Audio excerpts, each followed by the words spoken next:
എൻ്റെ പേര് മുഹമ്മദ് റിസാൽ. എൻ്റെ വീട് മാഹിയാണ്. ഞാൻ 2019 ബ്രിഡ്കോയിൽ ജോയിൻ ചെയ്യുന്നത്. ഞാൻ പഠിച്ചത് തിരൂർ ബ്രിഡ്കോയിലാണ്. തിരൂർ 2019 ജൂലൈ ബാച്ചായിരുന്നു.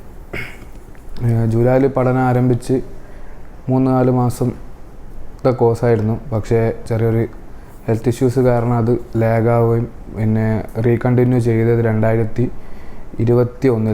21 മാർച്ചിലാണ് ഞാൻ ബ്രിഡ്കോ പാസ് ഔട്ടായത്. ബ്രിഡ്കോൻ്റെ കോഴ്സ് കംപ്ലീറ്റ് ചെയ്തതിന് ശേഷം ആദ്യം എനിക്ക് കേരള ട്രെയിനിങ് ആയിരുന്നു. കേരളത്തിൽ പാലക്കാട് ജില്ലയിലെ MI ഫോൺ എന്ന് പറഞ്ഞ ഒരു സർവീസ് സെൻ്ററിലായിരുന്നു 1 മന്ത് ട്രെയിനിങ്. ആ ട്രെയിനിങ് പൂർത്തീകരിച്ചതോടെ നോർത്ത് ഇന്ത്യ എക്സ്പീരിയൻസിന് വേണ്ടി തിരൂർ ബ്രിഡ്കോയിൽ അവിടെ മാനേജറായി സംസാരിക്കുന്ന സമയത്താണ് സെക്കൻഡ് വേവ് ലോക്ക്ഡൗൺ ഉണ്ടാകുന്നത്. അങ്ങനെ ലാഗായി വീട്ടിലൊക്കെ ആയിരുന്നു ഒരു 2-3 മാസം. ആ ടൈമിലാണ് ഞാൻ തിരൂർ ബ്രിഡ്കോയിൽ പഠിക്കുമ്പോൾ അവിടെ ഒരു ഷോപ്പുണ്ടായിരുന്നു, ഈസി ടൂൾസ് എന്ന് പറഞ്ഞത്. അവിടെ ഒരു 1 ഡേ ട്രെയിനിങ് ഞങ്ങൾക്ക് പഠിച്ചിറങ്ങിയ എല്ലാ കുട്ടികൾക്കും അവിടുത്തെ മാനേജർ സെറ്റാക്കും. അതായത് അവിടെയുള്ള സെയിൽസും അവിടെയുള്ള ന്യൂ ടൂൾസൊക്കെ കാണേണ്ടിയിട്ട്. അങ്ങനെ അവിടെ നിന്ന് ഒരു ടൂൾ കിറ്റ്, ഈസി ടൂൾസിൻ്റെ ഒരു ടൂൾ കിറ്റ് പർച്ചേസ് ചെയ്യുകയും അത് എൻ്റെ കൂടെ ഉണ്ടായിരുന്നത് കൊണ്ട് ഈ ഫ്രീ ടൈമിൽ ഞാൻ സർവീസ് ചെയ്യാൻ തീരുമാനിച്ചു. അപ്പോൾ ലോക്ക്ഡൗൺ സമയത്തായതുകൊണ്ട് വീട്ടിൽ നിന്ന് എങ്ങനെ സർവീസ് ചെയ്യാമെന്നുള്ളൊരു തോട്ട് പ്രോസസ്സ് ഉള്ളപ്പോഴാണ് ഓൺലൈൻ വഴി ഇൻസ്റ്റാഗ്രാമിൽ ഒരു പേജ് ക്രിയേറ്റ് ചെയ്യുക, ടെക്നിക്കൽ ഹിച്ച് എന്നുള്ളൊരു പേജ് ക്രിയേറ്റ് ചെയ്യുകയും അതിലൂടെ സർവീസ് ആൻഡ് അക്സസറീസ് ഡെലിവറി എന്നുള്ളൊരു കോൺസെപ്റ്റിൽ ഡോർ സ്റ്റെപ്പ് മൊബൈൽ സർവീസ് എന്നൊരു കോൺസെപ്റ്റ് സ്റ്റാർട്ട് ചെയ്തത്. ഞാൻ ഒരിക്കലും പ്രതീക്ഷിച്ചിട്ടുണ്ടായിരുന്നില്ല ഇത് സ്റ്റാർട്ട് ചെയ്താൽ എങ്ങനെയായിരിക്കും കാര്യങ്ങൾ മുന്നോട്ട് പോകാമെന്നും ഒരു ഗസ്സും ഉണ്ടായിരുന്നില്ല. ജസ്റ്റ് ഒരു തോട്ട് അങ്ങനെ ചിന്തിച്ചപ്പോൾ വന്നപ്പം തുടങ്ങിയതാണ്. അങ്ങനെ നാട്ടിലുള്ള അത്യാവശ്യം ചില ന്യൂസ് പോർട്ടൽസിലൊക്കെ ചെറിയ ഏഡൊക്കെ കൊടുത്ത് തുടങ്ങി. അപ്പോൾ ലോക്ക്ഡൗൺ ആയതുകൊണ്ട് വേറെ മൊബൈൽ ഷോപ്പൊന്നും ഓപ്പൺ ഇല്ലാത്തത് കൊണ്ട് തന്നെ ആ ടൈമിൽ നല്ല വർക്ക് എനിക്ക് വരാൻ തുടങ്ങി. അങ്ങനെ വെറും ടൂൾ കിറ്റ് കൊണ്ട് മാത്രം ആദ്യം ബേസിക്കായ ഡിസ്പ്ലേയും ചാർജിങ് PCB ഒക്കെ ആയിരുന്നു ചേഞ്ച് ചെയ്യൽ. പിന്നെ അങ്ങനെ പ്രോഫിറ്റ് വരാൻ തുടങ്ങിയപ്പം വീട്ടിൽ ഒരു മിനി ലാബ് പോലെ മാറ്റും ബ്ലോവറും അയണും ഒരു നോർമൽ വർക്കിൻ്റെ എല്ലാ കാര്യങ്ങളും സെറ്റപ്പ് ആക്കിക്കൊണ്ട് ഞാൻ അത് കുറച്ച് നന്നായി നോക്കാൻ തുടങ്ങി. അങ്ങനെ ലോക്ക്ഡൗണിൻ്റെ കറക്റ്റ് പറയുകയാണെങ്കിൽ ഒരു ലോക്ക്ഡൗൺ തുടങ്ങി അവസാനിക്കുന്ന ഏകദേശം ഒരു ജൂൺ ലാസ്റ്റ് വരെ, June 30 ആ ഒരു ടൈം വരെ ടെക്നിക്കൽ വെച്ച് നല്ല രീതിയിൽ പോയി. അങ്ങനെ അതിൽ നിന്ന് എനിക്കൊരു 3 മന്ത് കൊണ്ട് തന്നെ ഒരു 35,000+ പ്രോഫിറ്റ് എൻ്റെ എല്ലാ എന്താ പറയുക കോസ്റ്റും കഴിഞ്ഞിട്ട് എനിക്ക് ലഭിച്ചായിരുന്നു. അപ്പോൾ ഈ ഒരു കാര്യം എനിക്ക് എന്താ പറയുക ലോക്ക്ഡൗൺ സമയത്ത് ചെയ്തപ്പോൾ ഈ ഫീൽഡിനോട് എത്രത്തോളം ഈ ഫീൽഡ് സ്കോപ്പുള്ളൊരു സംഭവം എനിക്ക് മനസ്സിലായി. കാരണം ഇന്നത്തെ ടെക്നോളജി വെച്ച് നോക്കുന്നവരെ മൊബൈൽ ഫോണില്ലാത്ത ആരുമില്ലാന്നും, അതായത് ഒരു ടെക്നീഷ്യൻ ഇത്രയും വാല്യൂ ഉള്ളതെന്ന് ഫസ്റ്റ് അന്നാണ് ആ ഒരു ടൈം എൻ്റെ ഒരു പ്രോഫിറ്റ് എത്ര ഞാൻ കാൽക്കുലേറ്റ് ചെയ്യുന്നത് ജൂൺ സമയത്താണ്. അപ്പോൾ അത് മനസ്സിലായപ്പോഴാണ് എനിക്കിത് പൂർണ്ണ ബോധ്യമായത്. അന്ന് തിരൂറുള്ള എൻ്റെ പഠിപ്പിച്ച Shyam sir, Praveen sir, Aziz sir ഇവരൊക്കെ അന്ന് മെസ്സേജ് അയച്ച് താങ്ക്സ് പറയും കാര്യങ്ങളൊക്കെ ചെയ്തു. അതിനുശേഷം പിന്നെ ജൂലൈയിൽ കോവിഡിന് ഇഷ്യൂസൊക്കെ താഴെ വന്നപ്പോൾ അസീസ് സാർ ഒരു ദിവസം കോൺടാക്ട് ചെയ്ത് പറഞ്ഞു, ഡൽഹി പാക്കേജ് ഫസ്റ്റ് പാക്കേജിൽ ഇനി ഉൾപ്പെടുത്താം, ഓക്കെ അല്ലേ എന്ന് വെച്ചു. അങ്ങനെ വീട്ടുകാരോട് വെച്ചപ്പോൾ അവർക്കും ഓക്കെ, ഇനി ലേറ്റ് ആക്കേണ്ട എന്നുള്ള രീതിയിൽ 2021 ജൂലൈ 21 ഞാൻ നോർത്ത് ഇന്ത്യയിലേക്ക് ട്രെയിൻ കയറുന്നത്. ഞങ്ങൾ ഡൽഹിയിലെത്തി. ഡൽഹിയിലെ ഹോസ്റ്റലിലായിരുന്നു താമസം.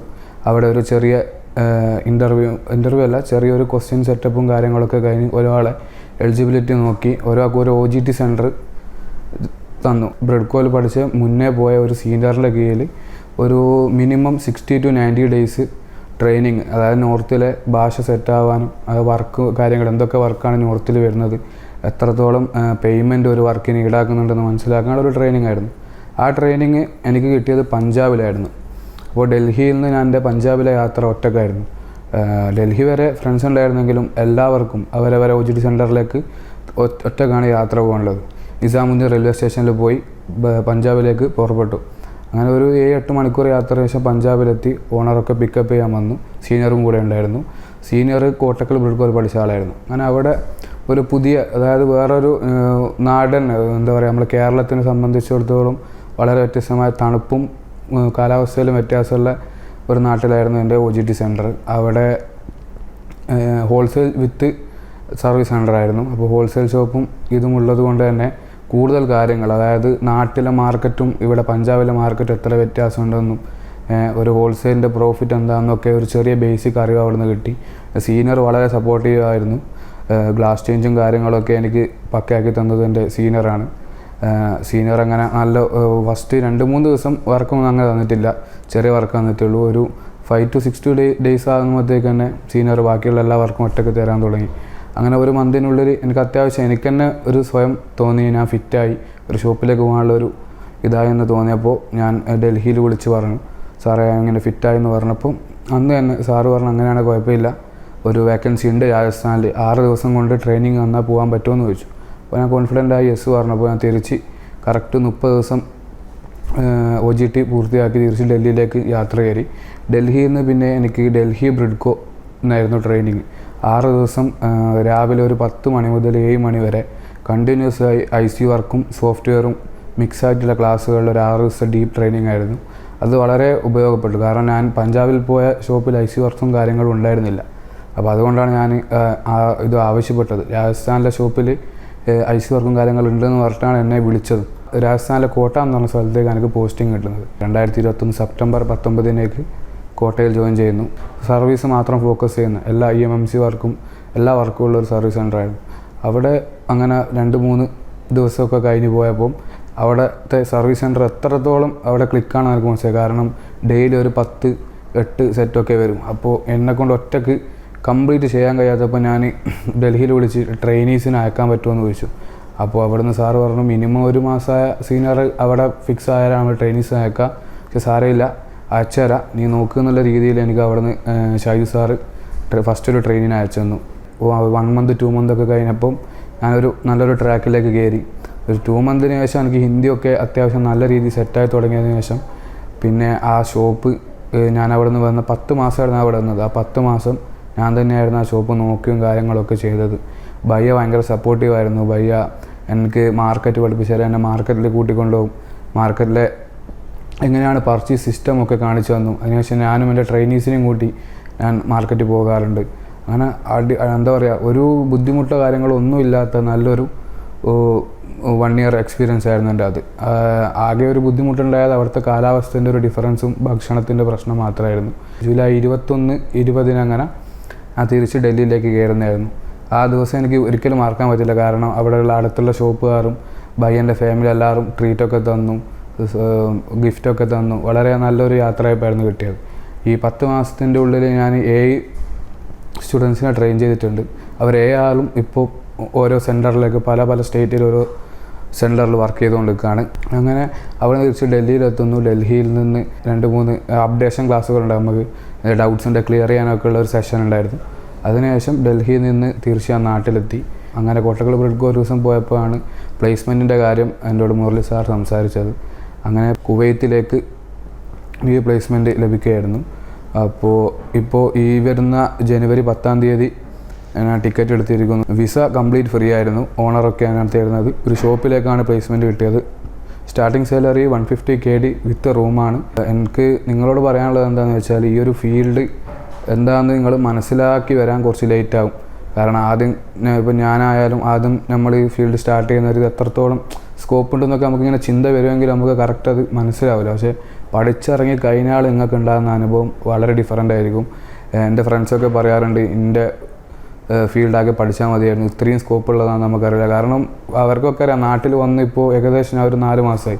എനിക്ക് മിനിമം ഒരു 15+ ഓഫേഴ്സ് വന്നിട്ടുണ്ടാവും. ഞാൻ നാട്ടിൽ ഈ 4 months നാട്ടിൽ തന്നെ ഞാൻ ജോബ് ചെയ്തിട്ടുണ്ട്. എറണാകുളം ജോബ് ചെയ്തിട്ടുണ്ട്. എൻ്റെ സ്വന്തം നാടായ മാഹി തലശ്ശേരിയിൽ ജോബ് ചെയ്തിട്ടുണ്ട്. തലശ്ശേരിയിലൊക്കെ എനിക്ക് സ്റ്റാർട്ടിങ് സാലറി കിട്ടിയത് 25,000 ആയിരുന്നു. അപ്പോൾ അത്രയും എന്താ പറയുക, ഒരു ടെക്നീഷ്യന് ഡിമാൻഡുള്ളൊരു കാലത്താണ് നമ്മളിപ്പോൾ വന്നുകൊണ്ടിരിക്കുന്നത്. അപ്പോൾ ഓരോ ടെക്നീഷ്യനും നല്ല ടെക്നീഷ്യൻ ആണെങ്കിൽ തീർച്ചയായും നിങ്ങൾക്കൊരു എന്താ പറയുക നല്ലൊരു മേഖല തന്നെയാണ് ഈ സ്മാർട്ട് ഫോൺ എഞ്ചിനീയറിങ്. അതേപോലെ ബ്രിഡ്കോ എന്നെ പഠിപ്പിച്ച മറ്റൊരു കാര്യമാണ് ടെക്നിക്കൽ പരമായിട്ട് എല്ലാമുള്ള ഒരു ചിന്താഗതി തന്നെ വളർത്തിയെടുത്തത്. ബ്രിഡ്കോയിലെ പല സെഷൻസാണ്. നമ്മുടെ തിരൂർ ബ്രിഡ്കോയിൽ സ്പിരിറ്റ് എന്ന് പറഞ്ഞ ഒരു സെഷൻ മന്ത്ലി 2 or 3 times ഉണ്ടായിരുന്നു. അതേപോലെ ഞാൻ ബ്രിഡ്കോയുടെ പല പരിപാടിയും പങ്കെടുത്തിട്ടുണ്ടായിരുന്നു. അപ്പോൾ ഓരോ ഈച്ച് ആൻഡ് എവറി പരിപാടിയിൽ എനിക്ക് കിട്ടുന്ന ഇൻഫ്ലുവൻസും ഇൻസ്പിറേഷനും ഭയങ്കരമായിരുന്നു. ഈസ്റ്റ് ആഫ്രിക്കയിൽ സ്വന്തം ഇൻസ്റ്റിറ്റ്യൂട്ട് നടത്തുന്ന ആളും അതേപോലെ ദുബായ്, ഷാർജ അങ്ങനെ പല സ്ഥലത്ത് സ്വന്തമായി സർവീസ് സെൻറ്റർ ആരംഭിച്ച് സക്സസ്ഫുള്ളായ ആൾക്കാരെ ഓരോ വീഡിയോസും അല്ല നേരിട്ട് അവരായിട്ടുള്ള ഇത് കേൾക്കുമ്പോൾ വളരെ ഇൻസ്പിറേഷൻ തരുന്നു. അങ്ങനെയാണ് എനിക്ക് വെറും ഒരു ടെക്നിക്കൽ ഫീൽഡ് മാത്രമല്ല ഇത്, ഒരു ബിസിനസ് ഓപ്പർച്യൂണിറ്റി അല്ലെങ്കിൽ ഒരു എൻ്റർപ്രണർഷിപ്പ് ചെയ്യാനുള്ള ഒരു കരുത്തും ഞങ്ങൾക്ക് ഉണ്ടെന്ന് മനസ്സിലാക്കി തന്നത് എനിക്ക് ബ്രിഡ്കോ ആണ്. അപ്പോൾ അതിൽ എൻ്റെ കൂടുതൽ ഫോക്കസ് എന്തായിരിക്കും ഒരു എൻ്റർപ്രണർഷിപ്പിലേക്കായിരിക്കും. അപ്പോൾ എൻ്റെ ഓരോ സ്റ്റെപ്പും എൻ്റെ ആ ഒരു ഗോളിലേക്കായിരിക്കും എന്ന് ഞാൻ പ്രതീക്ഷിക്കും.